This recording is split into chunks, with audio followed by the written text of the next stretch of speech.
아멘. 오늘 초대교회사 제6강 마지막 강좌인데요. 오늘의 주제는 무엇이냐면 수도원 운동이 주는 교훈에 대해서 함께 살펴보는 시간이 되겠습니다. 지난번에 우리가 살펴본 것처럼 기독교는 처음에 로마 황제의 박해 가운데 아주 힘들게 신앙생활을 했었습니다. 카타콤이라고 하는 지하에 들어가서 정말 신앙의 자유를 얻지 못한 채 그렇게 순교를 각오하면서 그렇게 신앙생활을 해 오다가 그러다가 갑자기 기독교가 공인되게 되는 그런 놀라운 전기를 마련하게 된 것이죠. 기독교가 종교로서 합법적인 종교로서 인정을 받게 된 것이 몇 년도죠? 313년입니다. 그것 정도는 기억해 두시기 바랍니다. 313년 로마 황제 콘스탄티누스 황제가 기독교를 공인해 주었는데 밀라노 칙령을 통해서 공인해 준 것이죠. 그래서 이제는 지하에서 신앙생활 할 필요가 없이 양지에 나와서 신앙의 자유를 가지고 신앙생활을 하게 된 것이 얼마나 좋은지 몰랐습니다. 그런데 그 뒤로 이제는 기독교가 인정받은 것을 넘어서서 기독교가 국교로 받아들여지게 됐습니다. 로마의 국가 종교가 무엇이냐?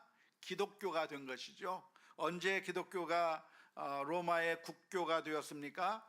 392년 테오도시우스 황제 때 국가의 국교가 되어버린 것이죠. 그러니까 이제는 기독교인이 됐다고 하는 것이 아주 자랑스러운 일이고 그것으로 인해서 자유를 얻게 되고 힘을 얻게 되었지만 결국에는 타락의 길로 걸어가게 되었다고 할 수가 있겠습니다.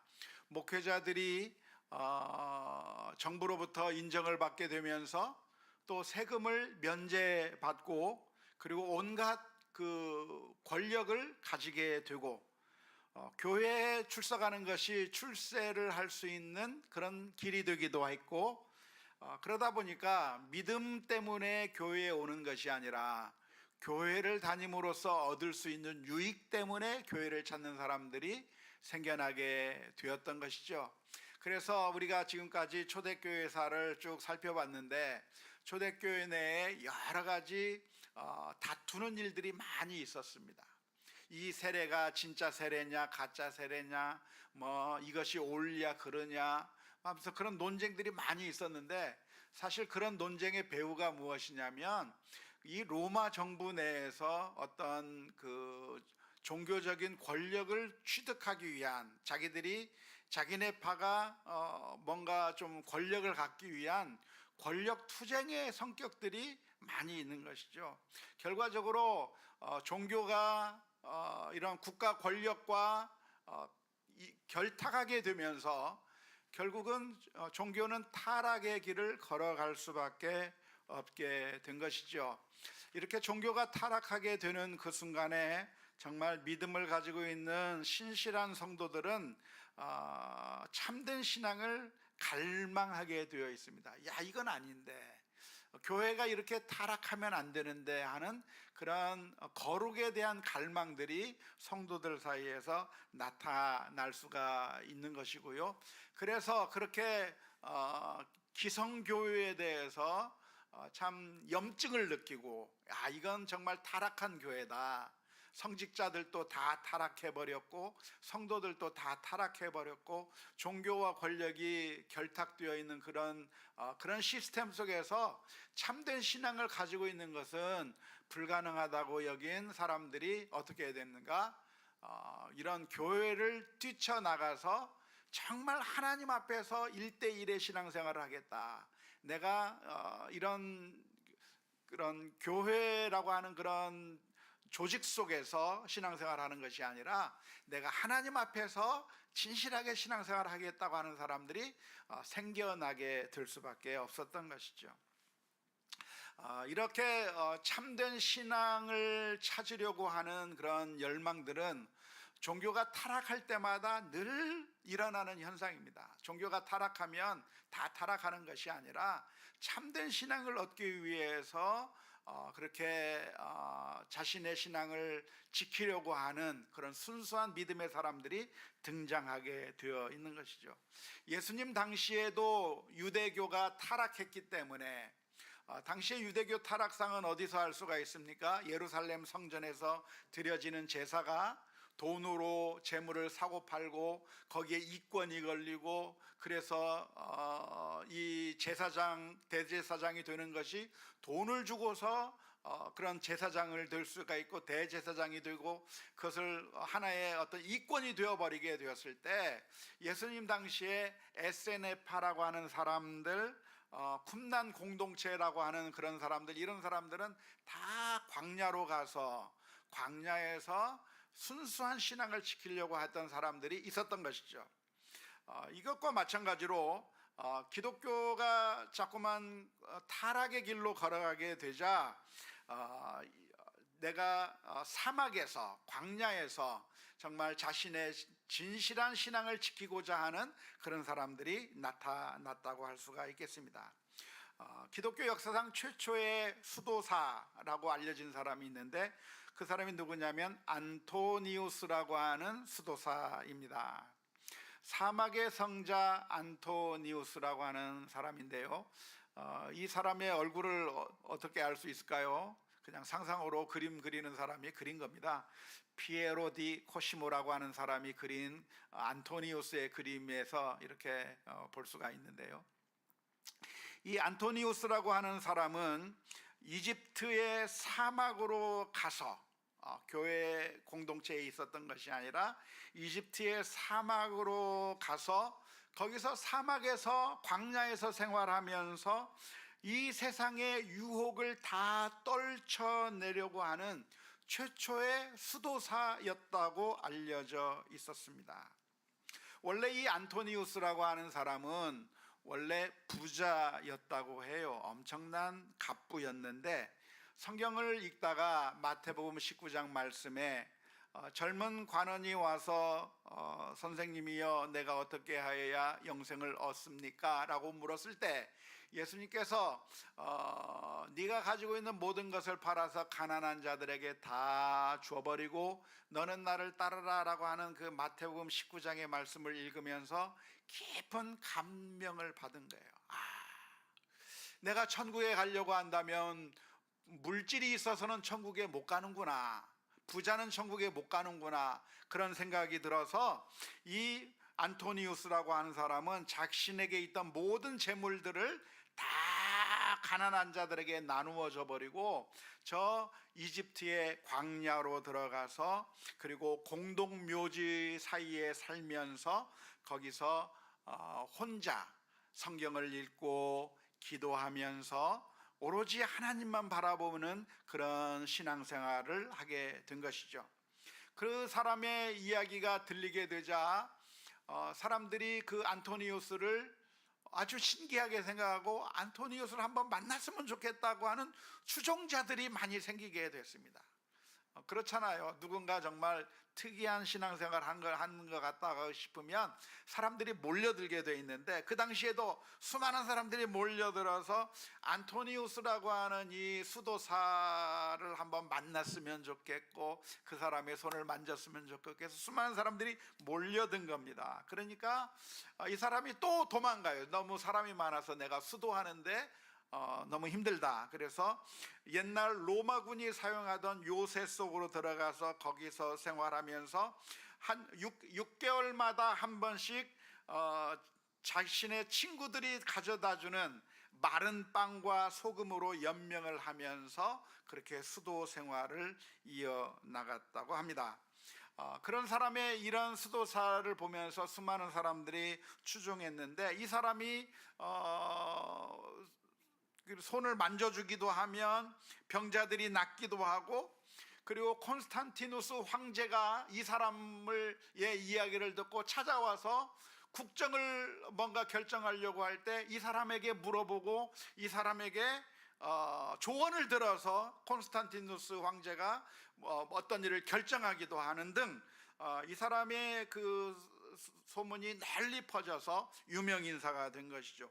5천 명의 제자들이 있었다고 하고, 그리고 이 사람은 소식하면서 살았는데 105세까지 살았다고 합니다. 요즘에도 뭔가 영적으로 영험한 사람 같으면 자꾸 가서 물어보려고 하는 그런 경향들이 있는데, 이 당시에도 콘스탄티누스 황제가 이 안토니우스의 그 소식을 듣고 가서 물어볼 정도의 그런 사람이 되었던 것이죠. 또 하나의 그 수도사가 있었는데요, 아주 기둥성자로 알려져 있는 시므온이라고 하는 사람이 있습니다. 기둥성자 시므온은 390년에서 459년경에 살았던 사람인데, 이렇게 돌기둥처럼 되어 있는 그 돌기둥 위에 올라가서 지금 수도 생활을 하고 있는 그런 사람입니다. 실제 봐서 그린 건 아니고 폴란드에 있는 박물관에 있는 16세기 그림을 가져온 것이죠. 이 사람은 시므온이라고 하는 사람은 수도사들의 전기를 읽으면서 참 많은 감동을 받은 것이죠. 그래서 나도 수도 생활을 해야 되겠다라고 결심을 해서 산속으로 들어가고 사막으로 들어가는데 그것이 성에 안 차는 거예요. 그래서 내가 좀 더 하나님 앞에 가까이 갈 수 있는 방법이 무엇인가, 그래서 기둥을 쌓기 시작해서 그 기둥 위에 올라가서 거기서 생활을 하기로 한 겁니다. 왜 기둥 위로 올라갔을까요? 좀 더 하늘로 올라가면 하나님과 좀 더 가까이 갈 수 있고, 좀 더 이 세상과 멀어지면 더 멀어질 수 있겠다 생각해서 그렇게 올라가게 되는 것이죠. 그래서 그 기둥 위에 올라가서 앉지도 않고 서서 생활을 했다고 해요.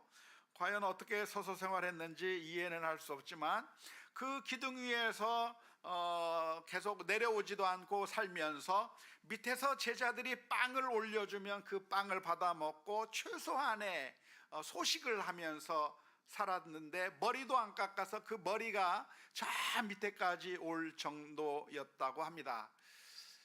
대소변은 어떻게 봤을지 굉장히 궁금합니다. 아무튼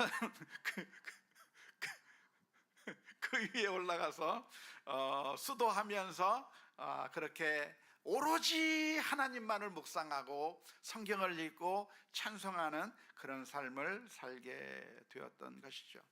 이 시므온이라고 하는 사람은 원래 수도원에 들어가서 수도 생활을 하려고 했지만, 이 사람이 40일씩 금식을 자꾸만 하니까 몸이 약해지는 겁니다. 그러니까 단체 생활하는데 좀 어려움이 있어요. 그래서 쫓아내버렸죠. 그랬더니 이 사람이 할 수 없이 산속에 들어가서 쇠사슬로 자신의 몸을 묶고 그렇게 있다가 결국에는 그 기둥까지 올라가서 그 위에 올라가서 신앙생활을 한 것이고, 그 기둥 위에서 하나님 앞에 하루에 몇 번씩 절을 하기도 했는데, 밑에 있는 제자들이 우리 선생님이 절을 몇 번씩 하나 봤더니 하루에 1244번씩 절을 할 정도로 그렇게 하나님 앞에 경배하는 모습을 봤다고 하는 말이 있고, 기둥 위에서 몰려드는 수많은 사람들에게 회개하라고 외치면서 설교를 했다고 합니다. 그리고 그 위에서 세수를 하고 그 세수한 물을 밑에다 뿌리면 밑에 있는 추종자들이 그 세수물을 한번 맞아보려고 막 달려가서 그 물을 맞으려고 하기도 하는 등 아주 유명한 수도사가 되어버리기도 했는데, 자신의 육신을 괴롭게 하면서 그리고 자신의 욕망들을 제어하고 오직 신앙생활을 하려고 했던 그런 수도사가 바로 기둥성자로 알려져 있는 시므온이라고 할 수가 있겠습니다. 다음에는 파코미우스라고 하는 사람이 또 등장하는데요, 파코미우스는 292년에서 346년경 사람으로서 수도원의 창시자로 알려져 있습니다. 이 사람은 320년경에 나일강 근처의 도시에서 기도하고 명상하고 그러면서 노동을 하고 하면서 이렇게 하는데, 아무래도 수도원을 만들어서 몰려드는 그런 사람들과 함께 같이 수도 생활을 해야 되겠다 해가지고 수도원을 만들었는데, 그 수도원에서 어떻게 규칙을 지키며 살아갈 것인가 라고 하는 여러 가지 법칙들을 만들어 가지고, 그래서 그 수도사들을 훈련시켜서, 그래서 이 파코미우스라고 하는 사람은 수도원의 창시자라고 알려져 있습니다. 이 수도원에 들어가게 되면 오로지 기도하는 일에 매달려야 되고 명상하는 일에 매달려야 되고, 그리고 노동을 했는데, 그 노동을 하는 것은 자급자족을 위해서 노동을 한 것이고, 뿐만 아니라 그 수도 단체 생활을 하려고 하니까 규율이 필요하겠죠. 그리고 누군가의 명령에 복종하는 그런 체제가 갖추어져야 했기 때문에 수도원 원장을 아빠라고 부르면서 수도 원장의 권위에 절대 복종하는 그런 수도원을 만든 것이죠. 그리고 그 수도원의 담을 높게 쌓아서 그 수도원 안에 있는 사람들이 세상에 대해서 전혀 마음을 끊어버리도록 그렇게 만들었고, 잠을 잘 때는 서로 앉아서 3명씩 둘러 앉아서, 눕지 않고 앉아서. 왜 앉아서 잠을 잤을까요? 수도 생활의 기본적인 개념이 금욕적인 거예요. 그러니까 자신의 욕망, 그런 것들을 자꾸만 억제하는 것이 방법이기 때문에 편하게 잘 수 없는 겁니다. 그래서 앉아서 자면서 누가 좀 약한 사람이 있으면 그런 사람들 깨우고 하면서 앉아서 잤고, 그 다음에 성경 암송을 한다든지 단체 기도를 한다든지, 하루에 음식을 2끼만 먹게 만들고 일주일에 2번씩 금식하게 만들고, 또한 술과 고기를 먹지 못하게 하는 등 여러 가지 그런 금욕적인 생활을 하는 그런 수도원을 만드는 것이 이 파코미우스에 의해서 최초로 만들어졌고, 그 파코미우스의 수도원을 모방한 수도원들이 전 세계 여기저기에 세워지게 된 것이죠. 수도원 중에서 유명한 수도원이 있는데, 그것은 바로 베네딕트 수도회라고 하는 것입니다. 529년 몬테 카사노, 이탈리아에 있는 곳에 만들어진 수도원인데요, 이 베네딕트 수도회는 무엇으로 유명하냐면, 지금까지 존재하는 수많은 수도원들의 규칙들을 다 통폐합해서, 그래서 수도원의 규칙을 만든 것으로 유명한 수도회가 베네딕트 수도회라고 하는 것입니다. 여기도 역시 극단적인 금욕주의를 따라간 것이 아니라, 여기는 좀 더 그나마 좀 이성적으로 금욕주의를 실천했는데요, 예전의 수도사들이나 수도원들은 무엇이냐면, 가능하면 자기가 좀 더 경건하고 좀 더 영적으로 뛰어나다는 것을 보여주기 위해서 사람들이 자꾸만 극단적인 금욕을 실천하려고 하는 경향들이 많이 있었어요.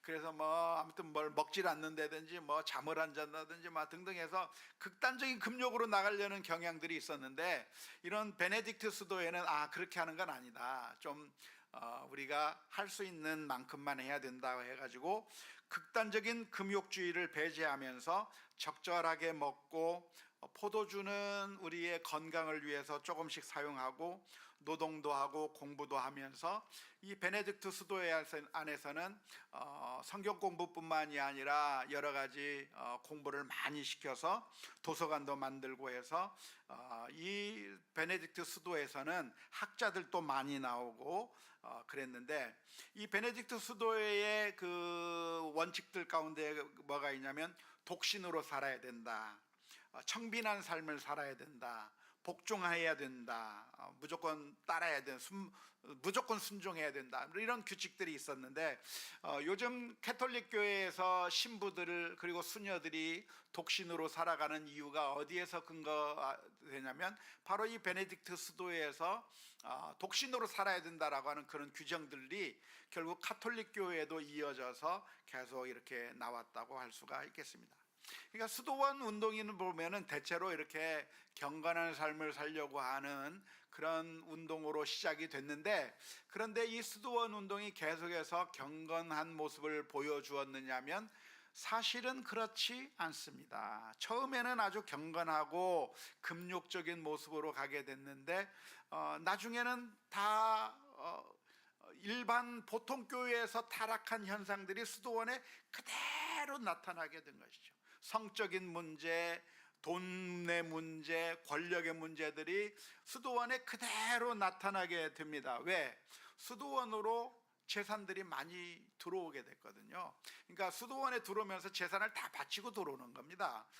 그러니까 결국 수도원에 재산이 늘어가는 거죠.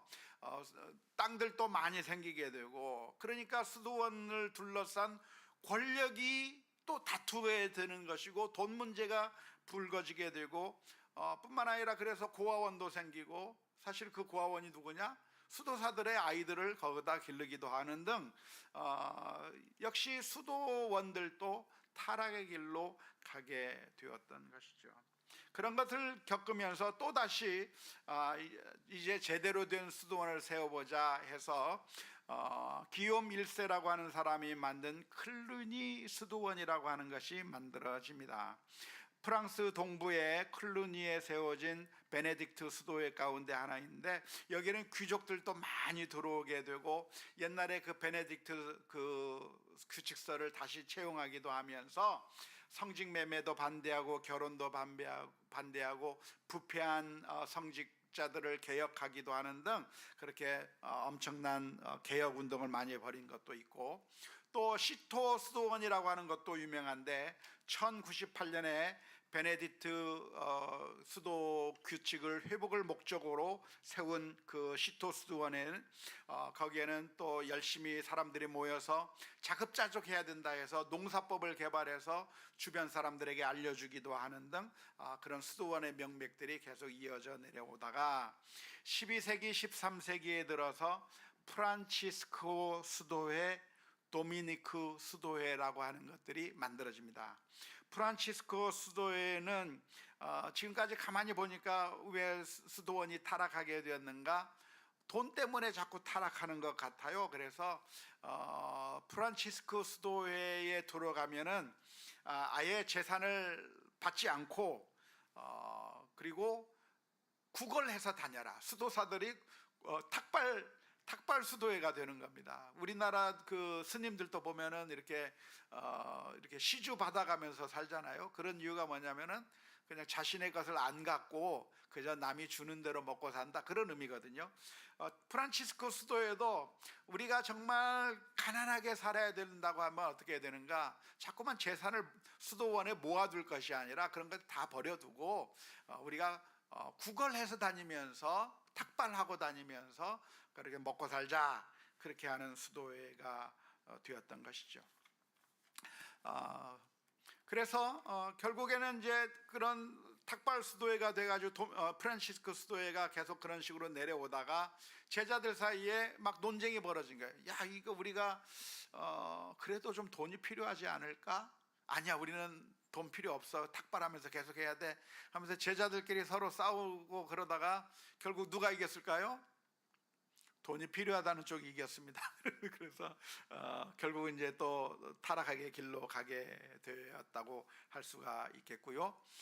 그 다음에 나중에 도미니크 수도회도 탁발 수도회로서 청빈한 삶을 강조했지만 여전히 결국 그 수도회들이 늘 성공한 것이 아니라 또 실패로 돌아가고 또 거기에 문제가 있고 여러 가지 잘못된 모습들이 수도원에 들어간다고 문제가 해결되지 않았다고 할 수가 있겠습니다. 그래서 교회가 타락했을 때 수도 운동이 벌어지게 되었는데, 그래서 정말 믿음을 지키고 잘 살려고 했지만 그 운동이 성공했느냐면 사실은 성공하지 못한 것이죠.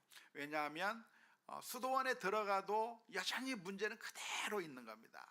여전히 권력의 문제, 욕심의 문제 등등 여러 가지 문제들이 있어서 결국 수도회가 모든 문제를 해결한 것이 아니었고, 특별히 마틴 루터가 종교 개혁을 하면서 이제는 더 이상 수도원의 전통이 사라져 버리게 됐습니다.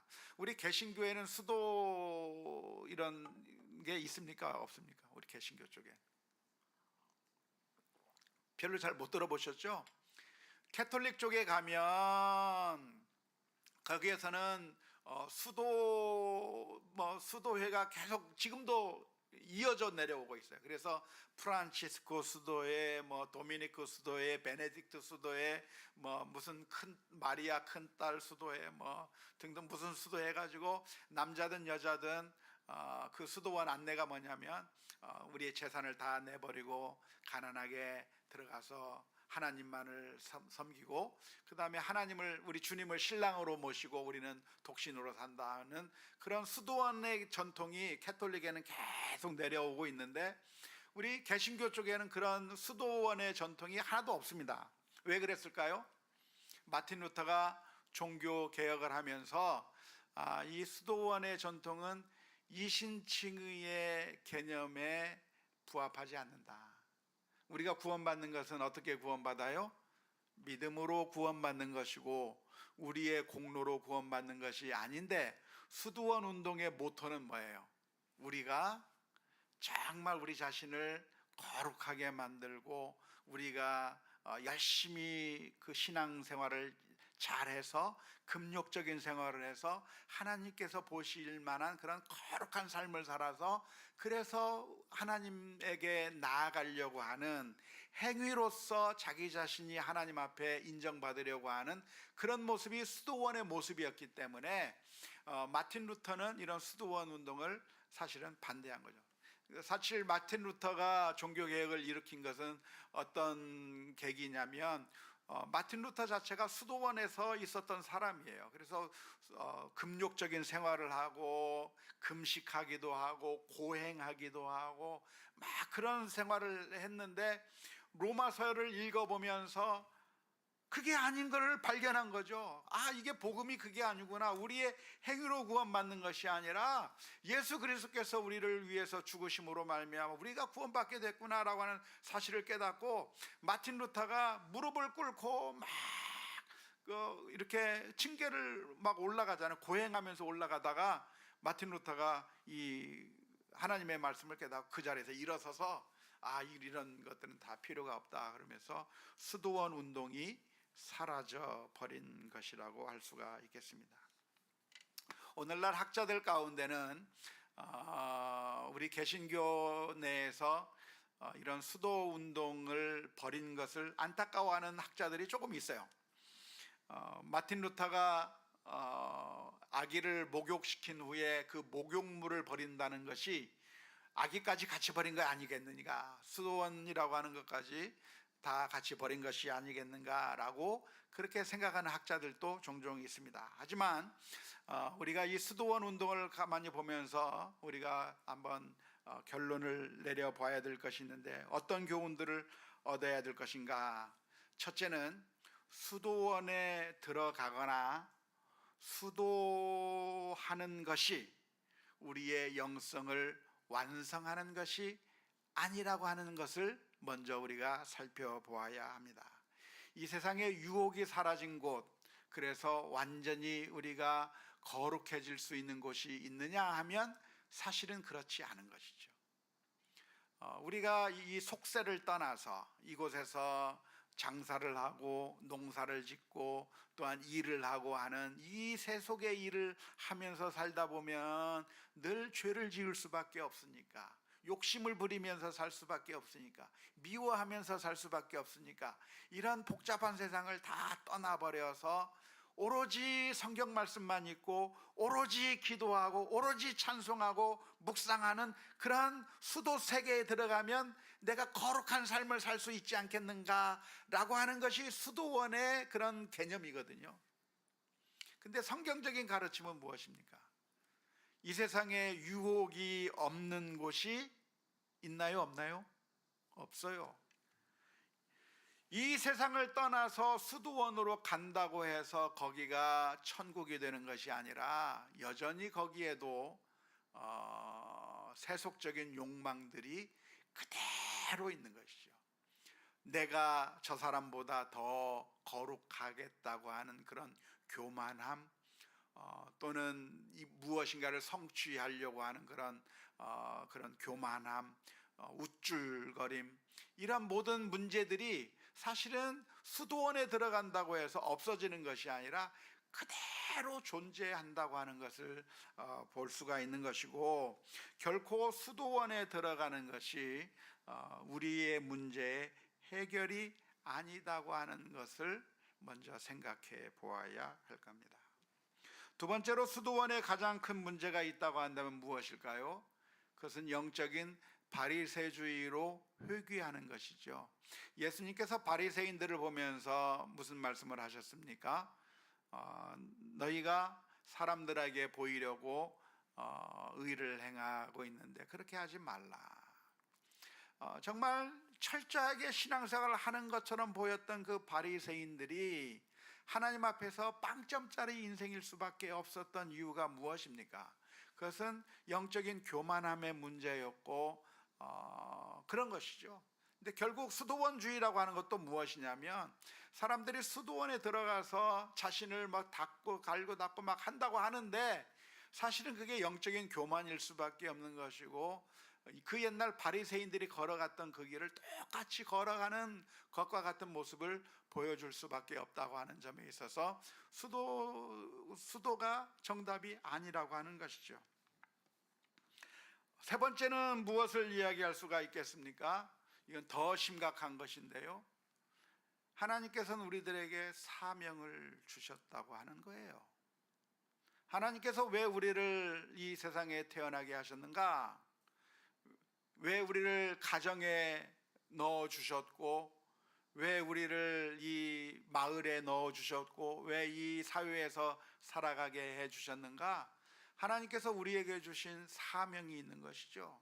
우리 가족에서 살면 가족 공동체를 이루어 살면서 우리 아이들을 잘 양육해야 될 사명이 부모님들에게 있는 것이고, 부모님을 잘 공경해야 될 사명이 우리들에게 있는 것이고, 또한 우리가 이 사회에 살면서 많은 이웃들에게 사랑을 베풀며 함께 교제하면서 살아가는 가운데 그 사회생활 속에서 우리가 감당해야 될 하나님의 사명이 우리들에게 있는 거예요.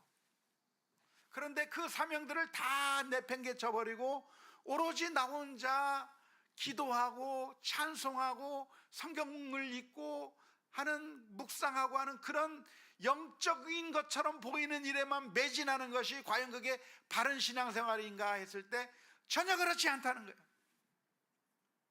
참된 신앙, 참된 경건은 무엇인가? 참된 경건은 고아와 과부를 돌아보는 게 참된 경건이고, 하나님께서 우리에게 주신 그 사명을 잘 감당하는 것이, 그것이 참된 경건인 것이지, 그 모든 것들을 다 내팽개쳐버리고 그냥 더러운 것이라고 치부해버리고 그저 하나님 앞에서 찬송 부르고 기도하고 그저 일주일 내내 기도원에 가 있으면, 일주일 내내 교회에서만 살면 그게 참된 믿음이냐? 그게 참된 믿음이 아니라고 하는 게 성경적인 가르침인 것이죠.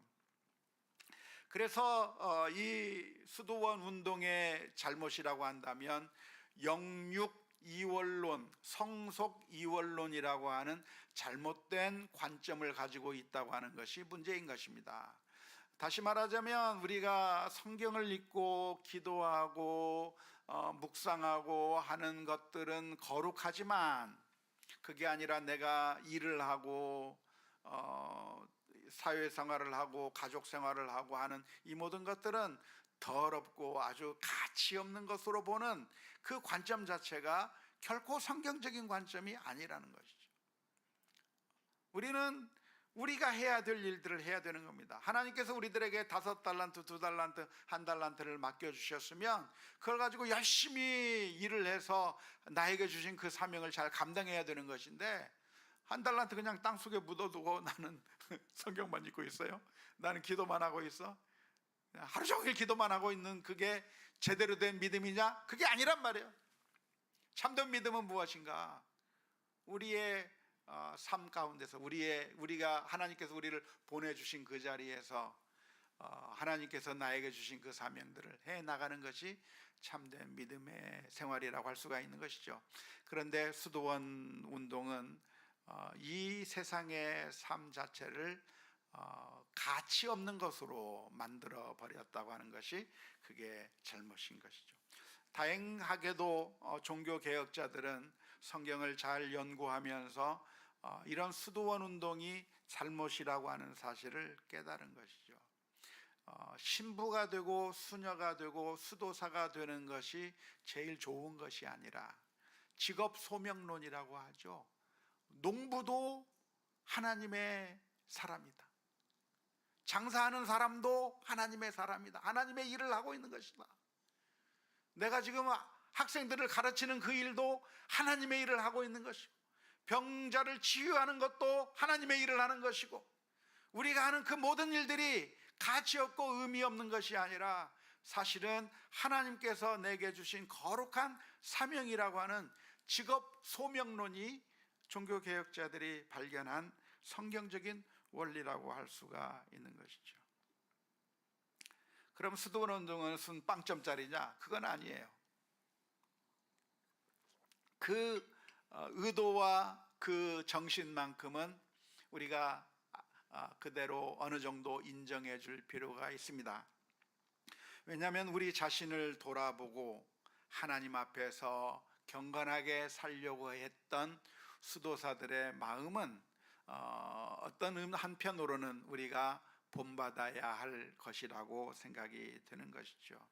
우리가 그저 이 세상의 일들에만 매몰되어서 그저 이 세상에 소망을 두고 살아간다고 한다면, 물질에만 소망을 두고 그저 이 세상의 그 욕심만이 우리의 소망이 된다고 한다면 그것은 바른 태도라고 할 수가 없는 것인데, 때때로 우리는 시간을 따로 내서 경건의 시간, 묵상의 시간을 갖는 것이 필요하고, 우리가 때때로 우리 자신이 하나님에게서 멀리 있는 것은 아닌지 때때로 우리 자신을 돌아볼 수 있는 그런 시간을 가지는 것은 굉장히 중요하다고 할 수가 있겠습니다.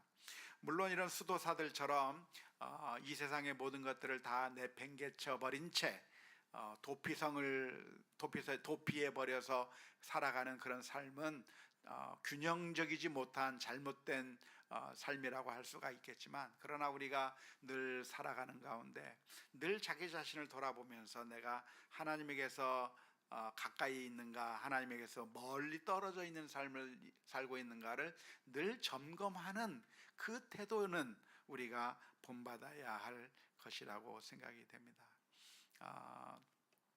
수도 운동을 보면 우리는 늘 뭔가 존경하는 마음들이 우리들의 마음 가운데 드는 게 우리들의 모습입니다. 누군가 자신의 욕심을 내버리고 산다.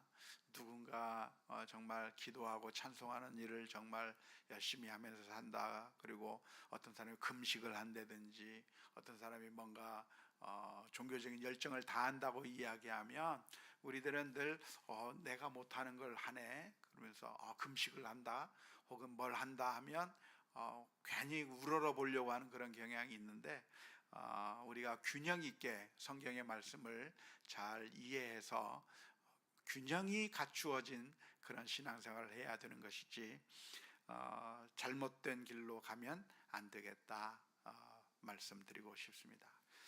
그러니까 초대교회사 오늘 마지막 시간인데 결국은 양극단으로 치우쳤던 것 같아요.